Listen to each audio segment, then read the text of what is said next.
Hi guys! So, andito tayo ngayon sa bahay at kasama naman natin si Mother. So, which is malapit na ang Pasko.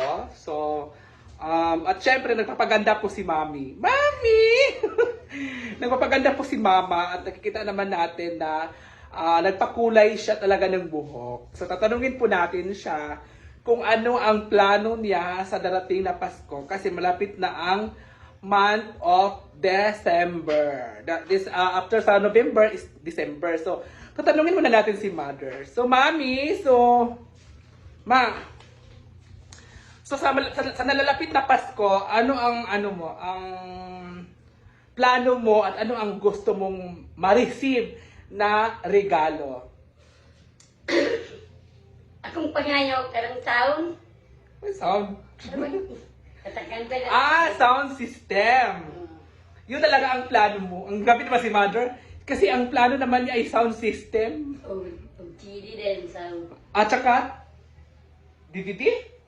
O TV din sound. So ayan po Mother, sa nakita naman natin. TV ba? Yun talaga ang plano mo. Paano kung ibibigay sa'yo ng mga anak mo ay ano lang, simpleng regalo lang, tatanggapin mo ba o hindi? Dawaton mo ba ni mo akong daw ang mga anak ni mo hatag sa imong simpleng nga regalo, imo bagay pong dawaton dili. Dawaton gapon.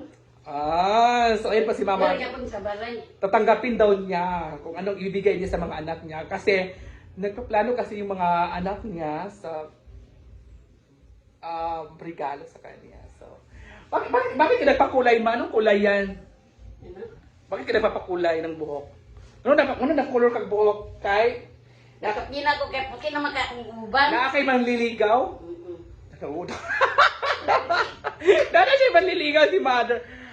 Si Mother may jowa na pala si Mama. May jowa ka na ba ngayon, Ma? Ha? May jowa ka na ba ngayon?